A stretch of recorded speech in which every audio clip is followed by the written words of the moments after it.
Broadcasting from the business capital of the world, this is the Podcast Business News Network. And welcome back, everybody. We start this year with our first professional of the year, and we bestow that title on somebody who does a lot of things for others. This gentleman has done decades of helping students in the capacity of a school psychologist. So much to learn here, so much that he's done over the years, and it's great to have him in here. He works with the Reed Union School District, which is in California. Allan P. Gold, PhD, joins us on the program. Hey, Allan, how you doing today? Good morning or good afternoon, wherever you are. Wonderful to have you here. Happy New Year, by the way. Happy New Year to you. Out of anybody nowadays, and not to minimize anybody's position, but in a school district, I would have to believe with everything that's going on from COVID forward, things that students are dealing with, your position is so critical and so important. I want to dig right into it. Sure. What has changed for you in working with students, things that you're hearing, their mental state, even in the last 4 years since COVID began? Yes, excellent question. Well, I've been asked this question a lot, and I've seen a difference probably from the beginning of this century. A huge increase in stress and anxiety among kids. And then, of course, technology has added to that. Communication among kids is much more difficult. Everything's texted. I've worked a lot with kids in person, just learning how to communicate with each other. And the meanness that I've noticed increase over the last maybe 8 to 10 years. So I've worked a lot with kids on building self-esteem so that they don't have to go after other kids. And it's the whole culture of the country at this point says it's okay to be mean to other people, and that filters down to the way kids treat each other. I don't want to be negative, but I'm going to ask the question. Do you think that social media is responsible for the majority of that? I think it is, has a major responsibility because kids will post things, they'll text things. There's no interpersonal interaction. They don't see their nonverbal communication, their facial expressions. There's no way to immediately ask questions about what they really mean. And then all of the pressure to be liked, and there's just a tremendous amount of pressure. And research has shown that kids these days are much more stressed and much more depressed. And when they actually give up, their cell phones for a while, they seem to be much happier. So, yeah, I don't want to be negative about it either. There's lots of, good things that Sure. being able to be in contact with parents and so on, but the way it's used or abused does not help with young people's mental health. Is there a difference between boys and girls right now? Or, I hear that girls are suffering much more. I'm thinking maybe it's because they're much more plugged into social media. What are you seeing? That's what I see, too. Most of the kids that I worked with, like in middle school, it would be girls that needed to have help with their social relationships. They didn't understand why their friends were being mean to them or what was said, and so we spent a lot more time just kind of deconstructing that communication. What about the drug situation? There's so much that's going on right now. I believe that even parents are unaware of, or maybe they're in denial. You go to any middle school, any high school, vapes are everywhere. And whether your child has one, there's easy access to even taking a couple of puffs, tokes, whatever, walking through the hallways. What are you seeing there in the school district that you've been working with? It was actually worse I would say maybe 5 or 6 years ago, we would catch even kids as young as sixth grade vaping. But in more recent, maybe COVID put a stop to that. Wow. Interestingly enough, because kids weren't in school for months, or in some school districts for a year or more. And I think there's still drug use. I was actually the chairman of the board of this nonprofit organization called Being Adept. It started in 2010, but then because of COVID, we couldn't go to schools anymore, and so we had to cancel it. But it was designed for middle school students to give up to 8 lessons on the. It was scientifically based as well, but to give up to 8 lessons on the physical and mental effects of drug and alcohol abuse, and it was pretty impactful, actually. Kids really, at least what we wanted to do was to try to delay kids beginning to play with drugs and alcohol. They still do it, but I did find that it decreased somewhat over the last probably 5 years. In our school district, anyway. That's great to hear. I'm actually surprised to hear you say that, because my perception is maybe the other way. And my youngest is 16, and I hear things, I see things, so it's refreshing. It's refreshing to hear that. What's your biggest challenge, Allan, nowadays? This is 44 years plus doing what you're doing. Yeah. What's your biggest challenge right now? Well, at this point, I retired a year and a half ago. But the biggest challenge at the time, that was as COVID was sort of ending. But I think the biggest challenge is building kids' self-esteem, reducing stress and depression. Biggest challenge for me, I think, was to try to motivate kids who weren't motivated. Now, that's fortunately not a lot of kids, but those were the most challenging kids. I did work with kids with gender and sexuality issues, but that was actually pretty successful.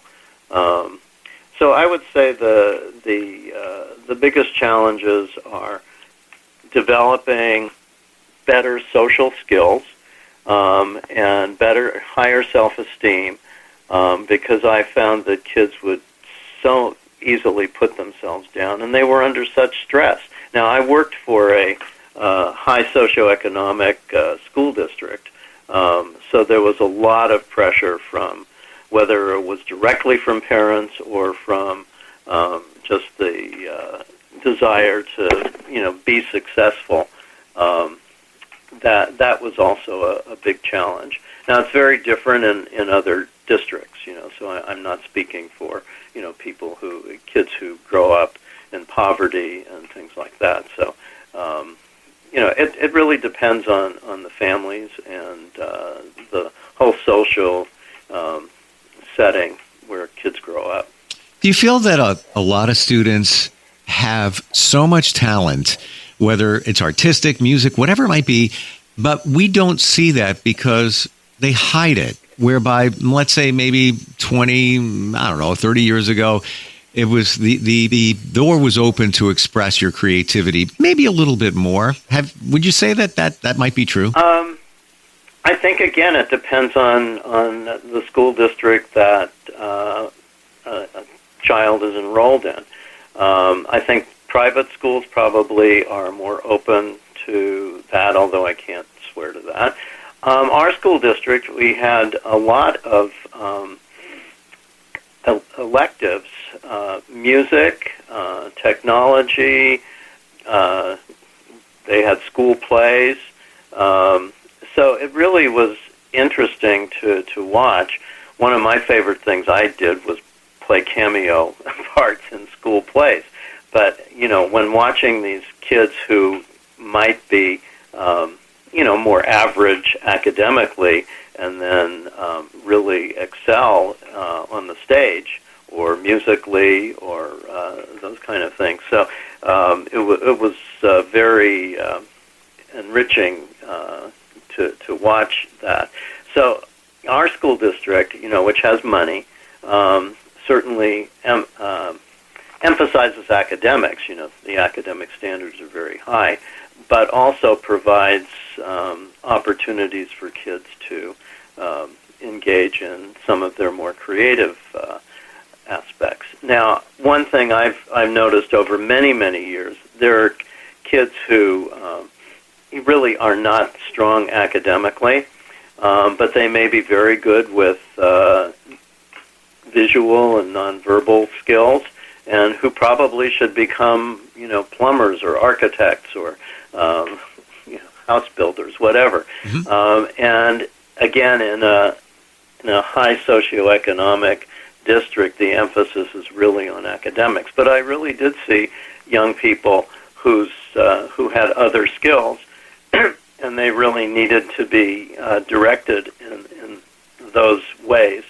So, it really depends, again, as I said, on where you're having your education. In poor school districts, it's my feeling that everybody's entitled to a wonderful education. And if I were running this country, I'd make sure that that happened. I felt very, very blessed and lucky to be working for a school district that did provide as many varieties of education, whether it was through electives or through academics, so that kids could really find a place to excel and to find their passions and so on. Allan, how did this begin for you? Did you, when you were younger, did you have a fascination with the mind even back then? Well, may I tell you my story of how I became a school psychologist? Please do. It's the biggest irony of my life, actually. So my father was a high school math and science teacher, and I was always interested in math and science. And I got my bachelor's degree in math at the University of California in Berkeley in 1967 and began a PhD program there in statistics in 1967. I was going to be a statistics professor. But because of the Vietnam War, I was in the last cohort of graduate students to have 1 year of deferment. So in 1968, I had to decide, do I get drafted and killed? Do I go to jail? Do I go to Canada, or do I join the Army Reserve? And being at Berkeley in the 60s and experiencing all of the anti-war protests, about the last thing I wanted to do was join the military. You were in the thick of it there. Wow. But on April Fool's Day, April 1st of 1969, I joined a hospital unit in the Presidio of San Francisco. And the following April, I went to basic training in Louisiana, and as it was a hospital unit, I had a choice of advanced training. I could either be a nurse, trained as a nurse, or a psychology social work specialist. Well, whoever heard of that? I had no idea that even existed in the military. And after returning home, and I liked the training, actually, and after returning home, I went to work for Blue Shield Health Insurance, where I had worked during summers during my college years. And then I was going to be an actuary. But the following summer, when you're in the Army Reserve, you have to go to summer camp for 2 weeks every year. We were returning from Fort Lewis, Washington on the plane, and I was speaking to a new friend in my unit. And he told me that he was in a counseling and school psychology program at Stanford. And I'd never even heard of school psychology, but it appealed to me. And that fall, I took a course in clinical psychology, but since I was 25 then, I wanted a good chance to get into a graduate program, and school psychology was supposedly easier. So I went back to Berkeley as an undergraduate, taking only psychology courses, applied to the school psych program there, was accepted, and started in fall 1973. And it was the most ironic event of my life, but the best decision I ever made. But I think from the time I was quite young, even first grade, I always wanted to help people. I remember when I could read and classmates couldn't.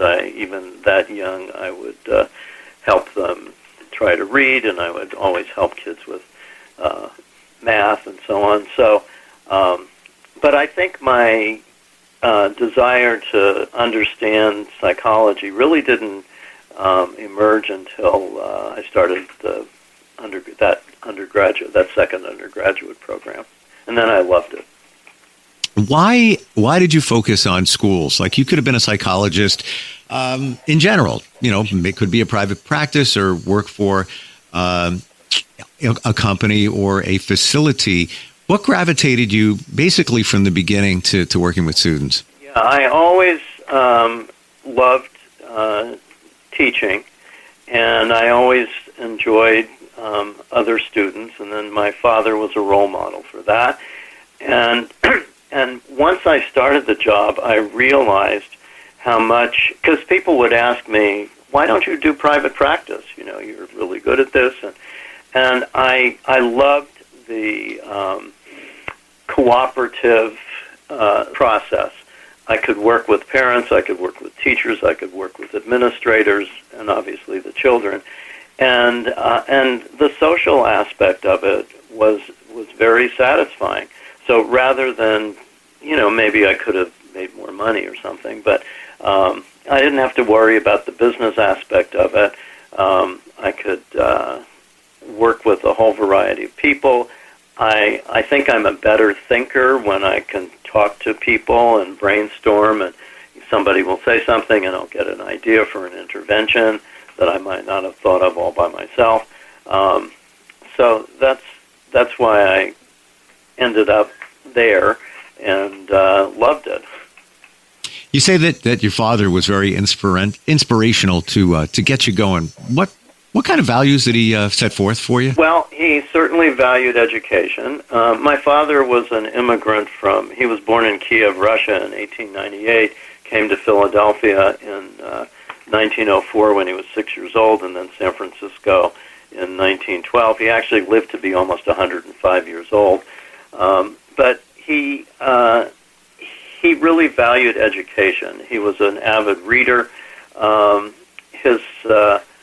He taught for 40 years. I beat him on that. Wow.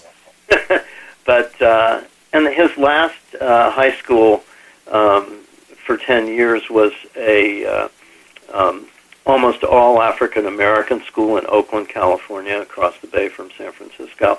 And just that was a role model to me for, you know, helping people that helping kids that really needed help. And you know, he was a very ethical man.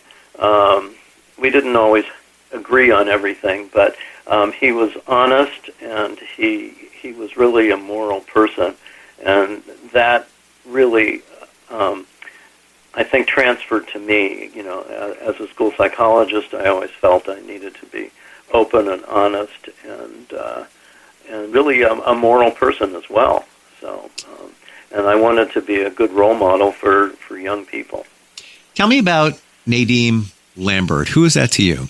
Yes, so Dr. Nadine Lambert was the founder of the Berkeley School Psychology program in 1965, so it's having its 60th anniversary this year, and we're going to have a big celebration of that.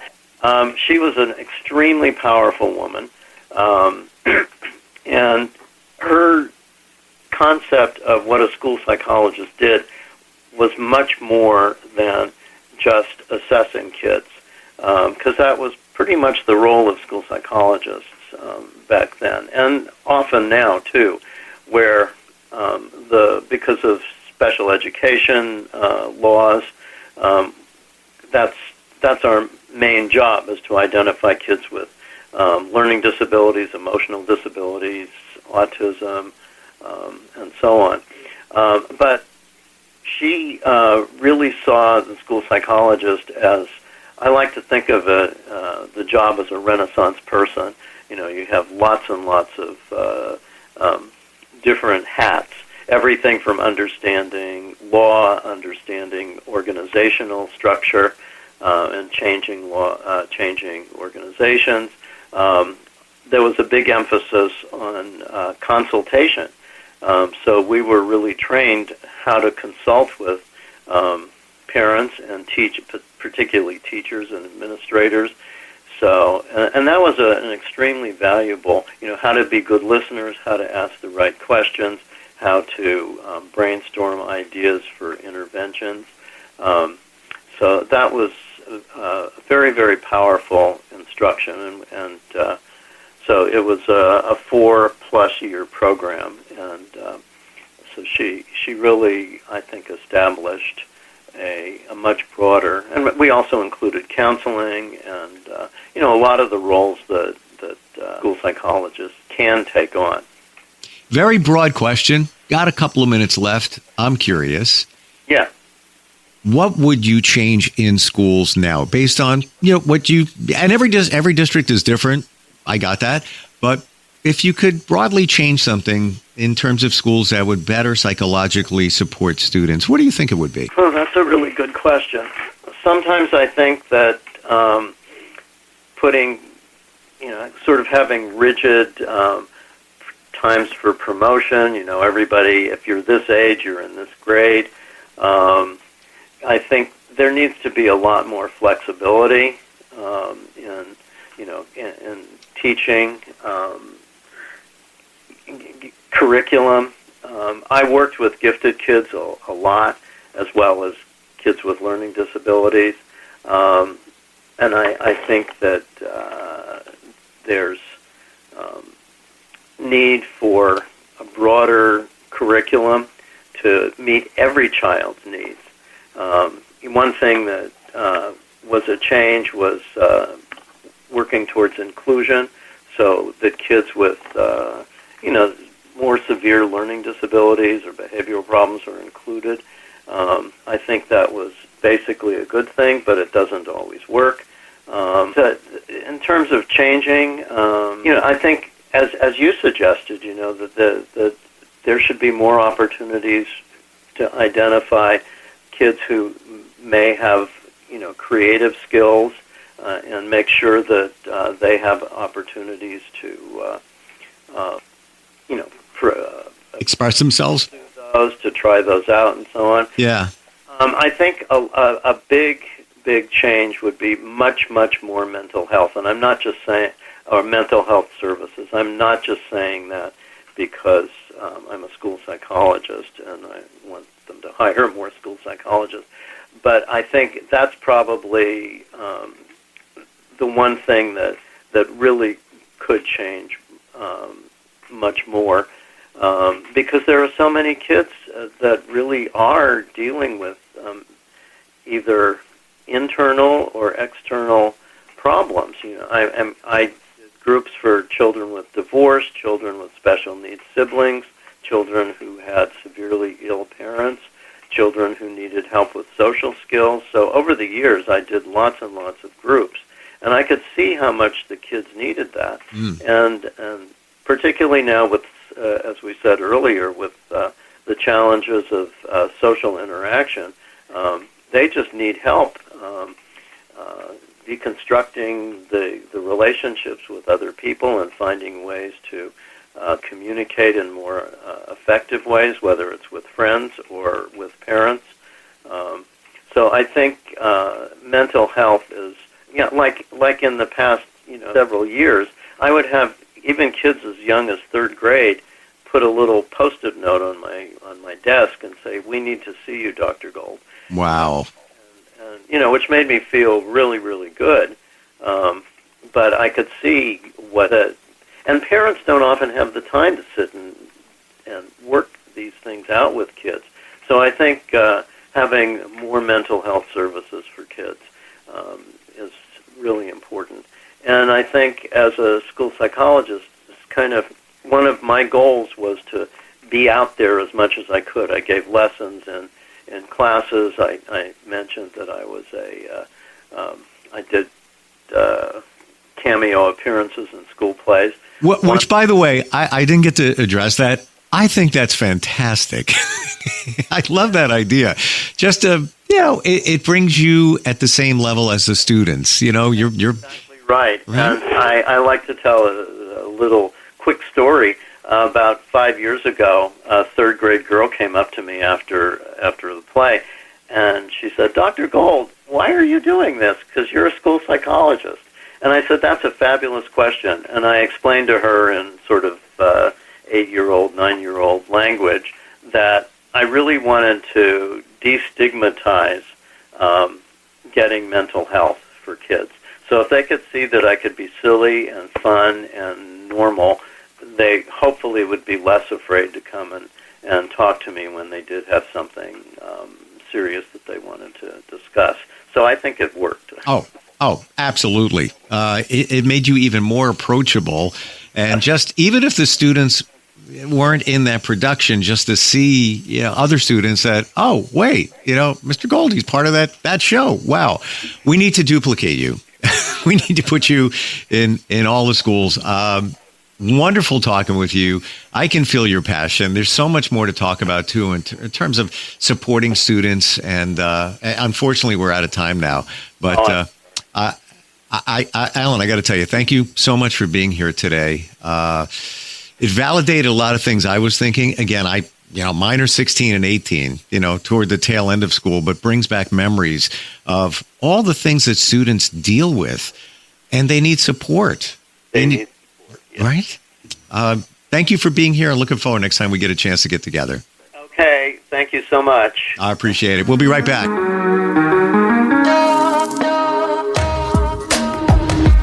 Broadcasting from the business capital of the world, this is the Podcast Business News Network. Let's go inside the mind of a 10-year-old. I should have worn those earrings today.